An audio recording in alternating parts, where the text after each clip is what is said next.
우리가 선지서를 읽다 보면은 우리의 관점이 이스라엘이나 유다라는 나라가 어떤 죄를 지었고 어떻게 하나님 앞에 심판을 받았는가. 선지서 떠오르면은 그냥 심판, 여기에만 초점을 맞출 때가 많이 있습니다. 그래서 뭐 요즘에 같은 우리나라의 상황이나 또는 세상의 상황을 보면서 바로 이때가 이러한 유다와 이스라엘의 이런 모습과 유사하다 하면서 곧 우리 이런 모습 속에서도 하나님이 분명히 심판할 거다, 그러니까 이런 쪽의 그런 의미들을 많이 생각하면서 선지서를 봅니다. 그런데 조금 더 선지서를 통해서 그려주는 하나님의 큰 그림이 뭔가 우리가 한번 생각해 보면은요, 맞습니다. 시작은 먼저 이스라엘 그리고 혹은 오늘 유다의 모습 속에서 그 죄가 무엇이고 그에 따르는 멸망이 분명히 하나님의 심판이 예고됩니다. 그런데 반드시 그러면서 따라오는 것은 무엇이냐면은 유다와 이스라엘의 죄와 심판 다음에 반드시 주변 나라 이방 나라들의 죄도 지적되고 있다는 사실입니다. 그리고 그러한 주변 나라들 이방 나라들의 하나님의 심판도 예고가 되고 있다는 것이에요. 이러한 구조가 우리는 따로따로 보는 것이 아니라 왜 이렇게 연결해서 선지서들은 말을 하고 있을까에 대해서 우리가 생각을 해 보아야 되고, 그와 더불어서 하나님께서는 심판만 예고하는 게 아니라 하나님의 정한 때에 유다와 이스라엘의 회복에 대한 약속도 선지서에서는 주게 됩니다. 그러니까 이 약속에 근거해서 유다와 이스라엘이 회복도 일어날 것이라는 것이죠. 그런데 이런 이스라엘과 유다의 회복만 말하는 게 아니라 그 다음에는 반드시 뭐가 나오느냐 하면은 그 이스라엘과 유다가 회복된 이후에 이방 나라들에 대한 회복도 같이 선포가 되고 있다는 사실입니다. 자, 이 관계의 중요성을 이해할 필요가 있습니다. 오늘 이스라엘과 유다가 잘못하니까 주변 나라들도 잘못해 갖고 이것이 심판의 모든 것들이 다 대상이 되어지고, 이제는 이스라엘과 이 유다가 올바로 회복되면은 주변의 이방 나라들도 다시 회복하게 되어지는 하나님의 놀라운 은혜가 임하게 된다는 사실, 이게 그냥 보여지는 것이 아니라 이 둘 간에 아주 중요한 관계가 있음을 보게 됩니다. 그런데 이러한 무너졌던 부분들에 대해서 오늘 이 11장에는 하나님이 어떤 방법으로 유다와 이스라엘과 이방 나라들을 회복할 것인지, 그 회복을 가져올 자는 누군지, 그것을 통해서 앞으로 하나님의 큰 그림은 어떻게 전개될지, 큰 그림을 이렇게 이루어갈 자의 특징은 무엇인지, 그거를 말하는 것이 바로 오늘 이 11장에 저와 여러분이 읽은 내용입니다. 그런데 이 죄와 하나님의 심판으로 얼룩져 있고 무너진 유다와 그리고 이스라엘과 이방 나라들, 이러한 나라들을 회복시키기 위해서 오늘 그곳에 그 현장에 올 자는 제국을 이루고 있는 왕도 아니고 큰 권력을 가지고 있거나 부를 가지고 있는 자도 아니라는 사실입니다. 오늘 구약에서 한 인물이 모세가 왕자의 반열에 있었을 때는 사실은 그러한 중요한 하나님이 무엇인가 회복을 가져올 자로 사용하지 않았습니다. 그러나 그가 낮아지고 하면서 저기에 목자의 모습으로 광야에 놓여 있게 되었을 때 오늘 하나님은 바로 그런 모세를 들어 쓴 것이지, 모세가 왕자인 모세를 통해서 하나님은 회복할 자로 세우시지 않았다는 사실입니다. 이게 하나님이 중요한 일을 해나가는데 아주 중요한 원리 가운데 하나입니다. 그래서 우리가 신약에서 읽는 것처럼 하나님은 세상의 기준과 달라서 하나님의 큰 그림과 퍼즐을 맞춰가기 위해서 사용하는 자는 어떤 권력을 갖고 있거나 큰 힘으로 강함을 자랑하는 자를 통해서 퍼즐을 맞춰가시고 하나님이 계획하신 그림을 맞춰가시지 않는다는 것입니다. 그래서 이렇게 말합니다. 약한 자를 통하여 강하게 하심이라고 했을 때 약한 자를 통하여 나의 약함 속에 하나님과 주 예수를 의지함을 통해서 하나님의 강하심과 위대하심과 놀라우심은 그 약한 자를 통해서 이 땅에 드러나게 되어져 있습니다. 이게 중요한 원리입니다. 그래서 오늘 회복을 가져올 이 메시아의 특징에 대해서, 구원자 회복자의 특징에 대해서 1절에 이렇게 말합니다. 한번 보시기 바랍니다. 1절 보면은 이새의 줄기에서 한 싹이 나며 그 뿌리에서 한 가지가 나서 결실할 것이요. 자, 11장 10절도 보면은 그날에 이새의 뿌리에서 한 싹이 나서 만민의 기치로, 깃발입니다. 깃발로 탁 서게 될 것이고 그 깃발을 보고 열방이 그에게로 돌아오리니 그가 거한 곳이 영화로우리라고 이렇게 말합니다. 그런데 한번 여기에 보면서 오후 예배 정도에 나오시니까 우리가 조금 더 한 걸음 더 이렇게 진보해서 생각해 보죠. 일반적으로 분명히 마태복음도 그렇고 이 땅을 구원하러 올 메시아, 이 땅을 구원하러 올 그리스도는 누구의 자손이라고 보통 언급되어 있습니까? 다윗의 자손이에요. 다윗의 자손.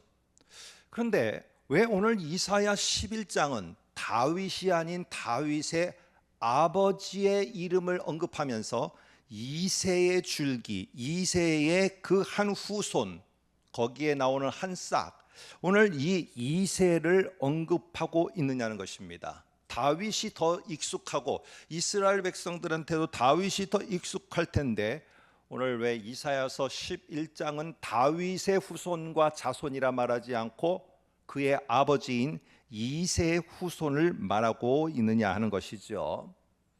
오늘 우리가 한번 생각해 볼 필요가 있습니다.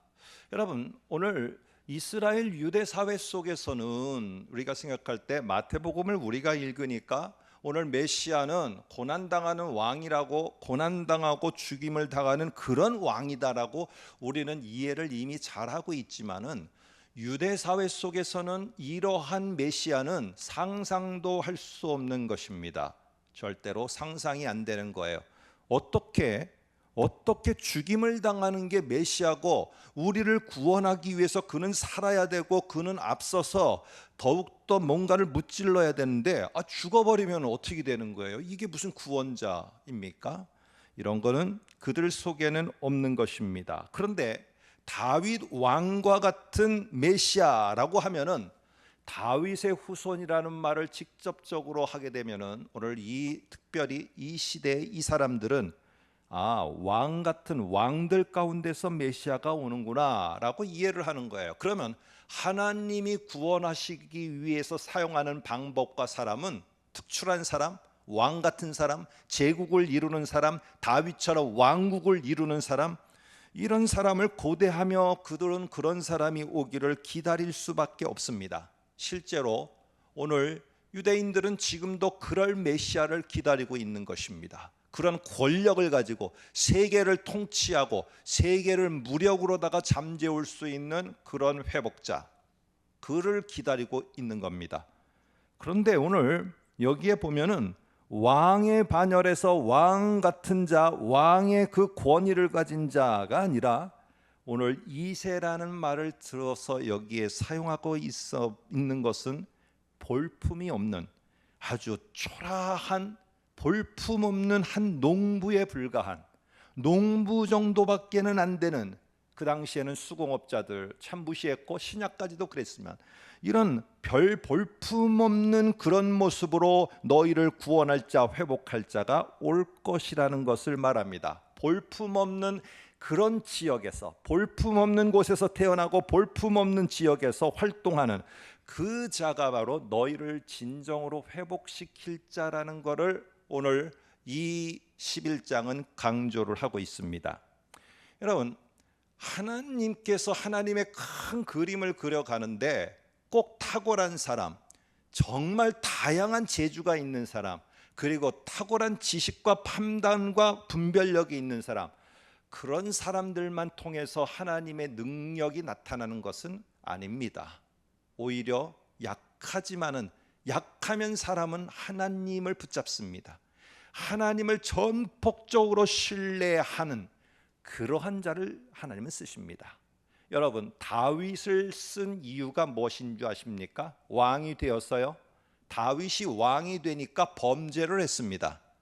그러나 다윗을 처음에 보았을 때 다윗을 지칭하는 말이 그의 아버지가 막내라고 말을 했습니다. 막내가 아직 남아 있습니다. 막내라는 말의 원래 문자적인 뜻은 아무런 쓸모없는 자, 그 자가 한 명 더 있습니다. 이게 막내의 뜻입니다. 근데 그게 다윗이었어요. 다윗이 도망다니고 숨어 다니고 할 때 볼품없는 그러한 숨는 자, 도망자의 모습이 있었지만 그 어린 다윗, 처음에 만났을 때 그 다윗, 중간에 다윗은 하나님을 신뢰했습니다. 왜? 내가 약하니까. 하나님은 그래서 이런 약한 무언가를 통해서 하나님께 전폭적으로 신뢰하는 자를 통해서 하나님은 당신의 큰 그림을 맞춰 가십니다.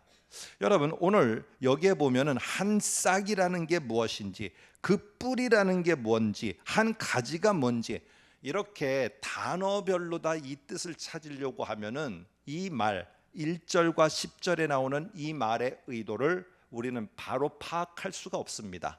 이게 뭉뚱그려 갖고 이런 단어들을 나열했을 때 도대체 무슨 의미를 이사야가 전하려고 했는가? 이렇게 전체를 포괄적으로 보고 이 전체적인 표현이 뭘 말하려고 하는가 이렇게 봐야지, 하나하나 이 단어를 생각하면서 묵상해서는 이것을 잘못 판단하거나 의미를 부여하게 됩니다. 그래서 우리는 성경이 이사야서가 친절하게 여기에 나오는 한 싹, 뿌리, 가지 이런 것들이 전체적으로 어우러져서 이게 뭘 의미하는지를 우리들에게 잘 설명해 줍니다. 한번 화면을 통해서 볼까요? 이사야 53장. 그가 찔림은 우리 잘 알죠. 메시아가 고난당하는 메시아고 우리 장차 올 예수 그리스도, 우리는 벌써 왔지만 예수 그리스도가 어떤 고난을 받을 건가에 대한 예고입니다. 그는 주 앞에서 자라나기를, 여기 뭐라고 말합니까? 연한 싹, 연한 순 같고 마른 땅에서 나온 뿌리 같아서. 그러면 이 표현들이 뭘 말하고 있는지 뒤에 설명합니다. 이 말은 고운 모양도 없고 볼품이 없다는 거예요. 풍채도 없은즉 우리가 보기에 흠모할 만한 아름다운 것이 없는 자, 요거를 표현하는 단어들이 여기에 한 싹이고 뿌리고 가지고 이것을 통해서 오늘 이사야는 표현하고자 한 것임을 알 수 있습니다. 그래서 오늘 이사야서에서 말하고 있는 회복하는 자는 어떤 자이냐? 고운 모양도 없고 풍채도 없고 보기에 흠모할 만한 아름다운 것도 없어요. 이런 모습으로 나타나는 자가 너희를 회복할, 유다와 이스라엘을 회복하고 나아가서는 이방 나라들을 회복하게 될 깃발과 같은 역할을 할 자가 될 것이다. 이 말을 듣기는 듣지만은 오늘 이사야가 말하는 것처럼 6장에 말하는 것처럼 하나님이 말씀하십니다. 그들이 듣기는 들어도 듣지를 못할 것이고 보기는 보아도 보지 못할 것이다. 이 말은 듣지만은 이게 무슨 말도 안 되는 말인가? 이 말에 대해서 전혀 들리지를 않을 것입니다. 이게 바로 우리를 회복할 자라는 말에 대해서 그들은 받아들이고 용납할 수가 없습니다. 왜? 이거는 자기들의 방법이 아니기 때문에. 하나님은 그러나 하나님이 계획해서 그림을 그려가고 맞추는 건 하나님이십니다. 이러한 그림 속에 중요한 역할을 하고 성취가 되도록 하기 위해서 하나님이 부르시는 자도 어떤 자이냐? 하나님은 뭐라고 하느냐? 볼품도 없는 자, 풍채도 없는 자, 흠모할 만한 것이라고는 전혀, 여기에 어떤 능력이라고는 보이지 않는 자이지만은 하나님께 순종하고 나가는 자, 그 자를 통해서 이 하나님의 큰 그림을 내가 맞춰가겠다, 하나님은 말씀하시는 겁니다. 우리는 다 압니다. 이게 바로 이새의 후손이고 다윗의 후손이며 이사야 53장이 말하고 있는 것이 바로 우리의 예수 그리스도라는 사실을. 예수님은 왕 쪽에서 태어날 수도 있었죠. 왕가에서도 태어날 수 있었고, 초라한 저기 베들레헴이나 나사렛 동네에서 활동하는 게 아니라, 태어나고 활동하는 게 아니라 얼마든지 예루살렘에서, 아니 그보다 더 저기한 로마 제국에서 태어나고 거기에 활동할 수 있었어요. 그러나 하나님이 이사야를 통해서 예고하신 것은 제국의 왕을 통한 회복이 아닙니다. 하나님의 왜 그렇습니까? 하나님의 방법이에요. 왜 약한 자를 들어 쓰십니까? 하나님의 방법이에요. 하나님의 원리입니다. 하나님의 원리. 왜라는 것에 굳이 답을 한다면은, 왕은 절대 하나님을 의지하지 않습니다. 그러나 약한 자는 하나님께 무릎 꿇고 하나님 말을 전폭적으로 신뢰할 수밖에 없는 자입니다. 아직도 내가 하나님을 의지하지 않고 뭔가 다른 걸 잡으려고 하는 게 있습니까? 아직 약한 자가 아닙니다. 진짜 약한 자가 되면은 하나님을 향해서 눈물 흘리며 손을 뻗으며 하나님밖에는 찾을 수가 없습니다. 이게 진짜 약한 자입니다. 여러분, 오늘 그러나 예수님은 볼품없는 탄생, 볼품 있는 예루살렘에서가 아니라 볼품없는 나사렛 동네 갈릴리 주변에서 사역했습니다. 로마 제국이 그의 활동 무대가 아니고, 갈릴리라는 저 이방의 변두리와 같은 곳 갈릴리가 바로 그의 사역의 현장이었습니다. 세상의 기준으로 보면은, 아니 이런 곳에서 활동하고 이런 곳에서 태어나고 이런 모습으로 살다가 마지막에는 어떻게 됐느냐? 가장 볼품없는 모습으로 십자가에 처참하게 죽게 됩니다. 아니, 이런 볼품없이 시작해서 볼품없이 끝난 분이, 끝난 자가 세상이 볼 때는 어떻게 회복을 가져오는 자인가 오늘 이해될 수가 없습니다. 그러나 하나님이 하시는 방법이 바로 이것인 것입니다. 큰 계획은요, 하나님이 이런 예수 그리스도를 통해서, 그리고 하나님이 좀 더 일을 해 나가시기 위해서 하나님이 큰 그림을 그리는 것은, 여러분 우리가 오해를 하면 안 됩니다. 왜 예수 그리스도가 이 땅에 이런 볼품없는 모습으로 오시며 이렇게 고난당하고 죽으셨는가? 나를 구원하기 위해서. 맞습니다. 그러나 이사야 전체가 말하려고 하고 있는 것은, 이러한 회복자를 보내고 이런 구원자를 보내는 하나님의 큰 그림에는 이스라엘과 유다를 회복함이 목적이 아니라 과정이라는 사실입니다. 과정.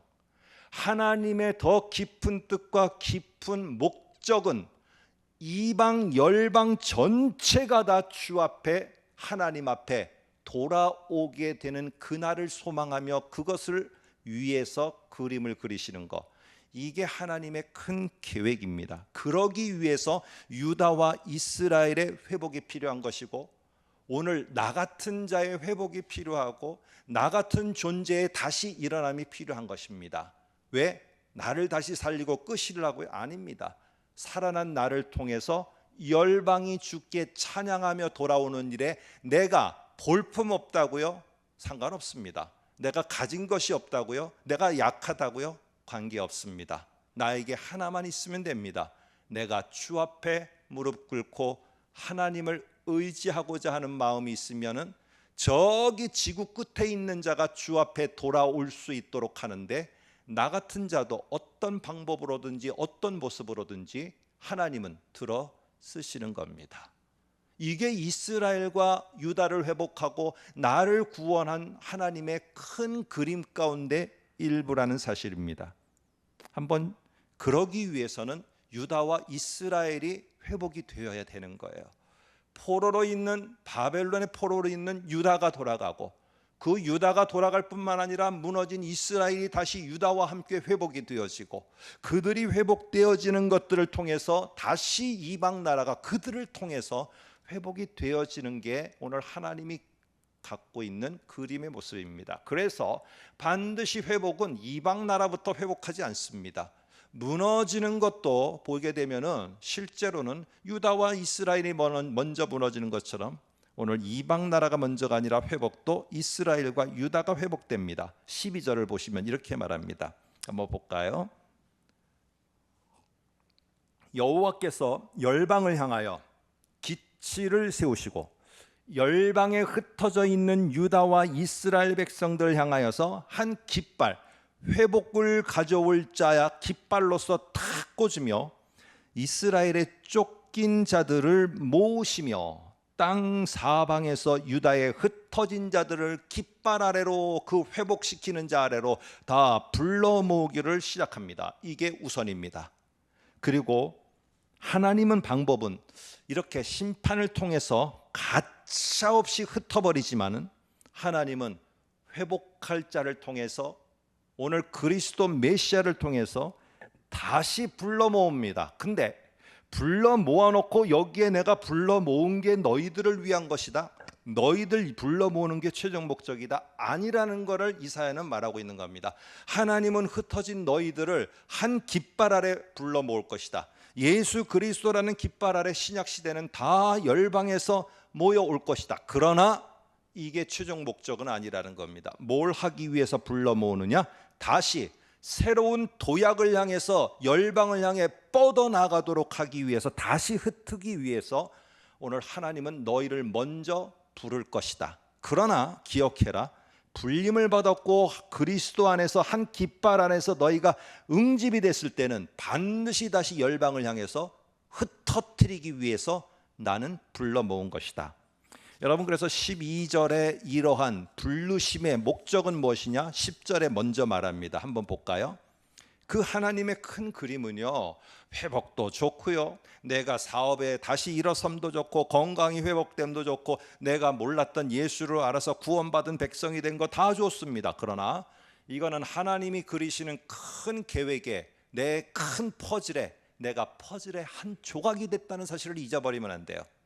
내가 큰 퍼즐이다 라고 생각하면 이거는 안 되는 것입니다. 나는 하나님이 맞춰가는 큰 퍼즐의 하나하나의 조각인데 내가 거기에 끼어 들어감으로 말미암아 정말 아름다운 모습이 되어지겠구나 라는 것을 우리는 기억해야 됩니다. 그래서 이사야는 말합니다. 너희들이 흩어지지만 회복시킬 깃발과 같은 자를 하나님이 보낼 거고, 그 깃발 아래 다시 불러 모을 것이고, 너희를 불러 모으는 진짜 이유는 무엇이냐? 한번 11장 10절을 보시기 바랍니다.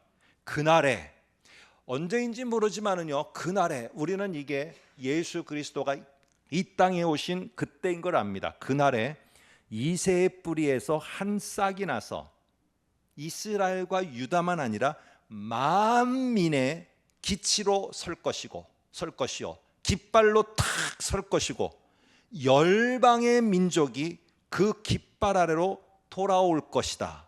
그가 거한 곳이 영화로우리로다 하며, 그런데 그 깃발 아래로 열방을 모을 자들이 누구냐? 회복된 유다와 이스라엘, 너희가 해야 될 일이라는 사실입니다. 여러분, 예수 그리스도는 오늘 여기에 말한 이새의 한 줄기, 한 싹, 뿌리에서 난 한 가지처럼 정말 볼품없이 오셨고, 볼품없는 모습으로 우리를 위해서 희생하셨고, 볼품없는 모습으로 갈릴리에서만 사역을 하다가 예루살렘으로 올라가서는 결국 죽고 말았습니다. 그러나 오늘 예수님은 명백하게 제자들에게 말했습니다. 유다와, 예루살렘과 유다와 사마리아와 땅끝까지 니네가 도약해서 나아가야 되는 것이, 너희들이 바로 불림을 받고 너희들이 내 주변으로 모여든 진짜 이유라는 사실. 이 사실을 오늘 제자들은 주님께서 이 땅에 있는 동안에는 몰랐지만은 결국에 나중에 이 제자들은 그것을 알게 되었고, 예수 그리스도께 돌아온 그들은, 그 깃발 아래 모인 그들은 또다시 흩어져서 저 열방이 모르는 그들이 다 열방이 두 손을 들고 주께 노래하며 돌아오는 그 놀라운 사역에, 도약하고 나가는 그 사역에 이 제자들은 함께했다는 사실입니다. 여러분, 지금도 진행 중입니다. 열방을 주께 돌아오게 하기 위해서, 그래서 우리를, 나 같은 자를 한 퍼즐로 사용하시는데, 여러분, 이 빠진 퍼즐 완성본을 보신 적 있습니까? 단 하나의 조각이 빠진 퍼즐을 완성됐다라고 말하지 않습니다. 하나의 조각이 빠진 퍼즐을 액자로 만들어 전시하는 사람은 한 사람도 없습니다. 여러분과 저같이 볼품이 없어 보이는 자라 할지라도 이 나이에 저기에 저 열방과 모든 민족이 주께 돌아오게 하는데 나 같은 자가 뭐가 할 수 있겠어요? 그 열방을 품고 한마디의 기도를 한다면 볼품 없어 보이는 그분의 기도가 하나님의 능력을 가져오게 될 줄로 믿습니다. 이게 우리를 부르신 진짜 목적이에요. 열방을 주께 돌아오는 길을 만들고 그 길로 주께서 오시도록 하고 주께서 역사하셔서 그 역사하심 속에서 열방의 민족들이 주 앞에 다시 돌아오게 하는 이 그림, 이게 바로 하나님이 그리고 계시는 놀라운 계획이고 그림이라는 사실입니다. 여러분, 한강이 있습니다. 한강, 남한강, 북한강. 두물머리에서 이 두 가지로 이 한강은 갈라집니다. 그런데 지난번에 예전에 한번 말씀드렸던 것 같습니다. 이 한강의 발원지를 따라 올라가고 하면은 태백시가 나옵니다. 그 태백시에는 검룡소라는 하나의 작은 연못이 있습니다. 정말 볼품 없습니다. 볼품 없는 거기에 그 연못에서, 그런데 이상하게도 비가 많이 오지 않더라도 그 연못은 아직까지도 한 번도 마른 적이 없습니다. 계속 검룡소에서는 물이 조금씩 올라오면서 그 물줄기가 쪼르르 내려옵니다. 그런데 그 물줄기, 검룡소에서 나왔던 볼품 없는 곳에서 나온 그 물줄기는 타고 내려가서 한강이 되어지고 한강이 둘로 나눠지고 그 한강물이 되어서 결국에 보잘것없는 그 검룡소에서 나온 연못의 물은 나중에 큰 바다의 바닷물이 되어집니다. 여러분, 열방을 부르는 하나님의 큰 계획에 그저 큰 거 하나만을 갖다가 다 꽂아 넣는다면 그것은 거기에 퍼즐이라고 말하지 않습니다. 그거는 그냥 다 그려진 완성본이죠.